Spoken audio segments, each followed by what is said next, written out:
हरियाणा की राजनीति में ऐसा आज हुआ कि हर कोई हैरान हो गया कि ऐसा भी राजनीति में हो सकता है क्या।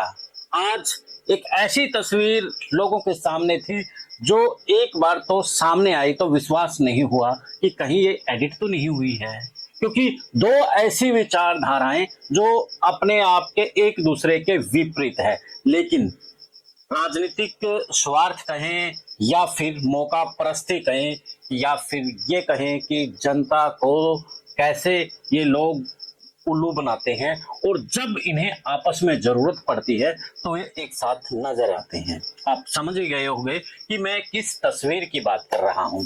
आज हरियाणा के दो जो 2024 से पहले के दिग्गज नेता कहे जाते थे, लेकिन 2024 के चुनाव में उन्होंने ऐसी गलतियां की, उस गलतियों के बाद उनकी राजनीति हाशिए पर चली गई।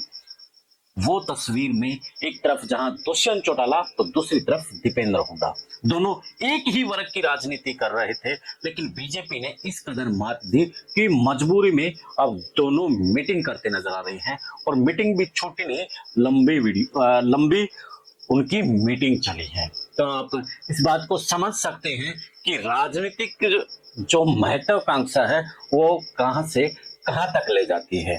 दीपेंद्र हुड्डा की बात हो चाहे दुष्यंत चौटाला, दोनों ने ऐसी गलतियां की है कि अब मजबूरी में दोनों एक होने की कोशिश कर रहे हैं, जो कि सूत्र बता रहे हैं। दुष्यंत चौटाला 2019 के चुनाव से पहले बड़े लोकप्रिय थे और ताऊ देवीलाल का दूसरा रूप कहा जाने लगा था, और हर जगह जहां पर भी दुष्यंत चौटाला खड़े हो जाते थे उनके पीछे जनता खड़ी हो जाती थी, खासतौर पर यूथ। ऐसा ही 2024 के चुनाव से पहले दीपेंद्र हुड्डा के साथ भी हुआ। दीपेंद्र हुड्डा की जो एक पॉजिटिव बात थी उनकी यही थी कि वो यूथ हो चाहे बुजुर्ग हो उसके साथ बड़े यानी कि मिलन अनुसार बात करते थे। लेकिन जब टिकटों का वितरण हुआ और वहां पर उन्होंने जो बाल हट दिखाई, उसके कारण से कांग्रेस दहलीज से सत्ता बीजेपी के द्वार पर भेज दी, यानी कि कांग्रेस सत्ता में नहीं आ पाई। और जो राजनीतिक पंडित बताते हैं कि तो दीपेंद्र हुड्डा की बाल हट के कारण से बीजेपी 2024 में आई है, जिस तरीके से उसने बाल हट दिखाई है। इसी प्रकार दुष्यंत चौटाला ने मौका बार बार मिला, किसान आंदोलन में मिला, खिलाड़ियों के आंदोलन में मिला, लेकिन उन्हें सत्ता की कुर्सी इतनी प्यारी थी कि उससे चिपे रहे। अब जनता भी समझ गई थी, खास तौर पर उनका वर्ग जिस पर वो राजनीति कर रहे थे, उन्होंने हिसाब लगा लिया कि दुष्यंत इस कदर सत्ता की कुर्सी से चिपक गए हैं कि अब उनका उससे उठना बड़ा मुश्किल है।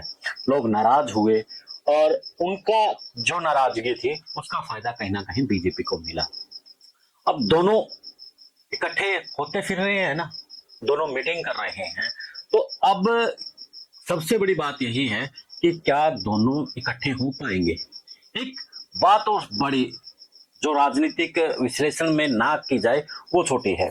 जैसे हम 2019 के चुनाव में जब जो दुष्यंत चौटाला है ना, उसने 10 सीटों के साथ में गठबंधन करके सरकार बनाई, तब उनके ऊपर उन्हीं के विधायक ने पोल खोली थी। और विश्व प्रेम ने भी अपना विश्लेषण में बताया था, गौतम बाद में बोले थे, पहले बता दिया था कि किस तरीके से जो जाट लीडर थे उनको हाशिए पर डाल करके और दुष्यंत ने अपनी राजनीति चमकाई थी। इस बात को फिर दादा गौतम ने प्रूफ किया था कि किस तरीके से उन्होंने राजनीति में अपने को आपको ऊपर ले जाने के लिए जाट नेताओं को हाशिए पर भेजा। इसी तरीके से हुड्डा परिवार ने जहां चौधरी वीरेंद्र सिंह को राजनीतिक हाशिए पर भेजा, रणदीप सिंह सुरजेवाला को धकेलने की हाशिए पर कोशिश की गई। और इसके अलावा जो बहादुरगढ़ से विधायक है राजेश जून, कादियान है, ऐसे बहुत से नेता हैं जिन नेताओं को हुड्डा परिवार ने, किरण चौधरी है, उनको साइड लाइन किया।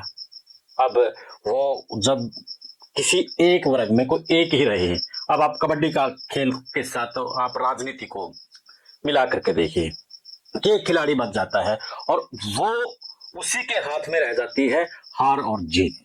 अगर वो सभी प्लेयर को ले गया तो वो जीत गया, अगर उसको दबोच लिया तो वो हार गया। इसी तरीके से जो हुड्डा परिवार ने पूरे समाज को, और दीपेंद्र ने भी और दुष्यंत ने भी जिस तरीके की राजनीति की, उसके कारण से कहीं ना कहीं उस वर्ग की राजनीति हाशिए पर चली गई। अब उस वर्ग की राजनीति को हाशिए पर धकेलने के बाद दोनों इकट्ठा हो रहे हैं।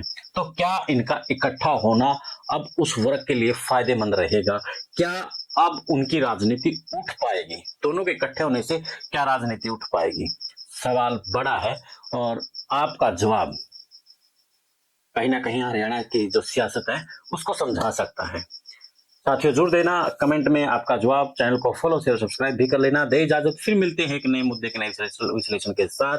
जय हिंद, जय भारत, जय हरियाणा।